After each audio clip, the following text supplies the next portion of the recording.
Most money goals that you have don't fail because you lack discipline. They fail because they're too big to act on. Maybe for you, that's build $1 million net worth. For other people, it could be save $10,000. They sound really smart and they sound responsible, and it sounds like you're trying to move forward with your personal finances. But for most people, it just creates an overwhelming situation and then nothing ends up happening and there's no action that gets taken. Your brain sees a massive goal like that and just hits pause.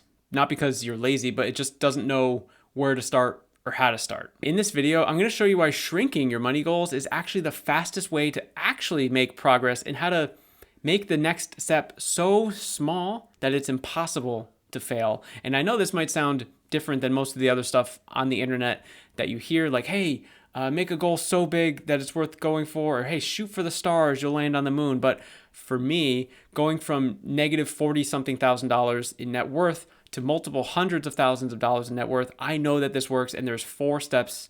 Let's jump through it. The first thing we have to know with our finances is what the hell is going on with them, and we have to just take a very small action to get started. For example, when I started my personal finance journey about 10 years ago, it all started because I had no idea how much money was even in my checking account. And that almost messed up the largest purchase of my life to that point, which was a new car. And I vowed to myself that I would never, ever do that again, or have that feeling of just embarrassment ever again. So what I started to do was simply wake up and look at my bank balance every single morning. And this step feels way too small to matter. That's why most people miss it, and most people don't end up doing stuff like this. And I'm calling this step the awareness stage. We don't need to climb Mount Everest just yet. We just need a very simple, small, actionable step that we can just see what's going on. But you'll find quickly that awareness only gets you so far, and you're gonna have to keep stacking these small little steps on top of them. Going back to my example of looking at the bank account, I ended up doing this for over 2 months, right? Which is pretty great. Kudos for me, thumbs up. I built up an easy habit that I was consistent with, but I wasn't really helping me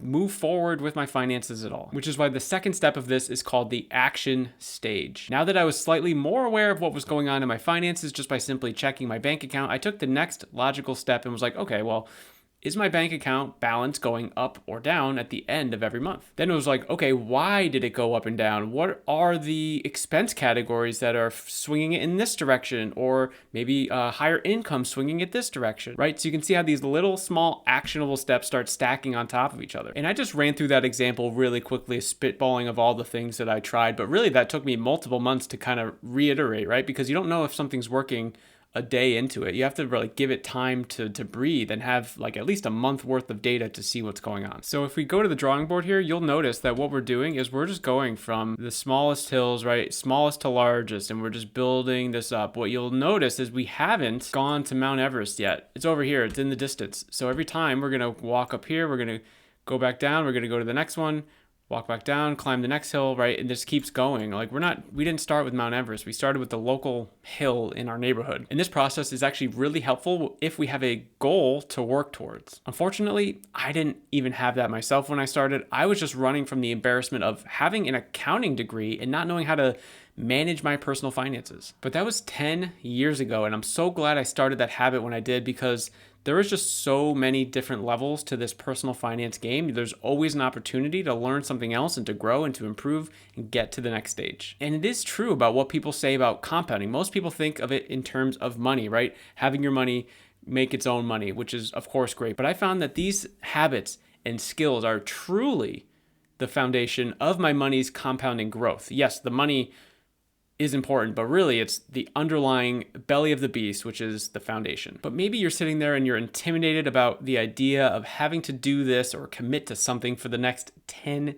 years. And certainly that's not a requirement, but at the very least, would you be excited if you were able to just keep momentum and confidence in your personal finances month over month, just thinking maybe the next 3, 6, 12 months? And that's where the next stage of this comes in, accountability. Once we figure out where we're at with our finances, once we've done some sort of small actions just to take us to the next step, we need to build a system, a reliable system that we can be able to repeat month after month after month after month. So when I say accountability, you could do it with yourself to keep yourself accountable, or with a significant other or a friend or a coworker, or you could join a personal finance community with hundreds of people on the same journey as you to become more confident with their money. If a community like that existed in the world, I don't know, the link would probably be down in the description of the video. But here's the thing that most people miss about accountability is it's easily the hardest step in this entire process. This is the unsexy work, the boring stuff that it's just really hard to stay with. And that's why most people fall off after they're doing this. For me, I would much rather have someone be able to stick with this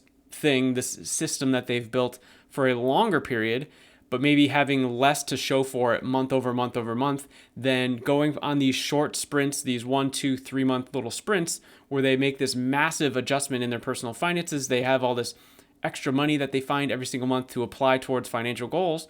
But they burn out of that because it's not sustainable. And then they go back to the life that they were living. And it's this constant like seesaw battle. It's what I call it. So I'd much rather have someone find, let's say, $500 a month going through their system to apply to money goals and do that for the next 5 years. That sounds amazing, right? Instead of someone finding $1,000 a month for the next 6 months, but then going back to their normal where they found $0 a month, and then they keep going back and forth, and it's just this atrocious seesaw battle. Which brings me to the fourth step in this process, and in order to do that, I have to go back to the drawing board. The person that I just finished drawing here is you. Now, I'm not sure what I did here. Do they have 2 sets of arms? I don't know, whatever, right? But you're in the penthouse suite of a building, right? It's super sexy. You've got this awesome balcony. Look at this. Look how safe it looks here. You're definitely not going to fall off.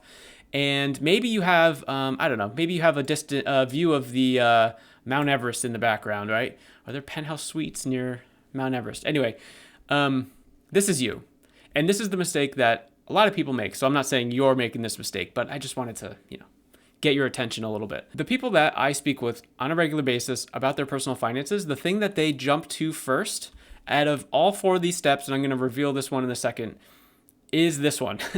They go from the floor to just wanting to do this immediately. And this is the fun, sexy stuff. This is the balcony view. This is the thing where, there's other people down here that are like, hey, how'd they get up on this penthouse suite? Like, what the hell's going on? What do they do? Do they sell drugs? How do they get up there? And this sexy thing is really growing your money. And it's really like it's investing, right?